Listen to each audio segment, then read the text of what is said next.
Tatlo ang mga hotel sa syudad sang Iloilo na monitor nga nagahiwat sang party. Ipasara sang city government sa tion nga madakpan. Si Zen Kilantang nakatutok.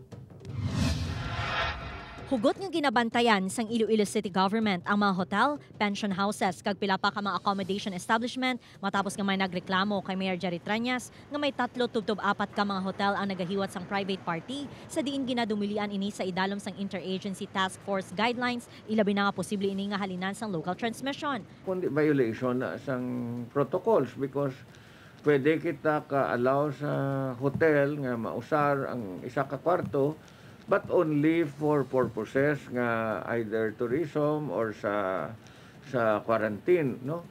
Pero iniya ang magparty kasi sulod sa hotel where we do not even know whether social distancing is observed.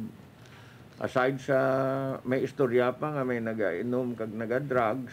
Gani ginasiguro sang pension house nga ini nga wala sang may makalusot sa pagpatigayon sang pagtililipon. Magsulod sila sa counter ko, hindi pwede damo. Kag 50-50 lang. Mag-apat sila, 2 lang, mag-single, 1 lang.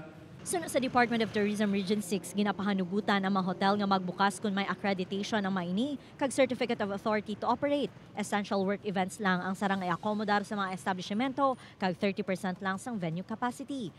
Ay may mga permitted venues pero hindi pwede man gyapon ang parties kundi nga kuan lang mga work related nga mga events kag 30% lang ang capacity dapat sang venue.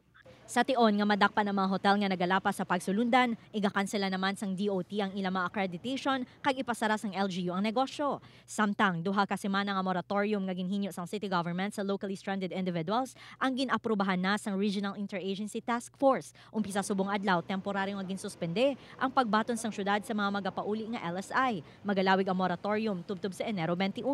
Upod kay Romel Porquia, Zen Kilantang, One Western Visayas.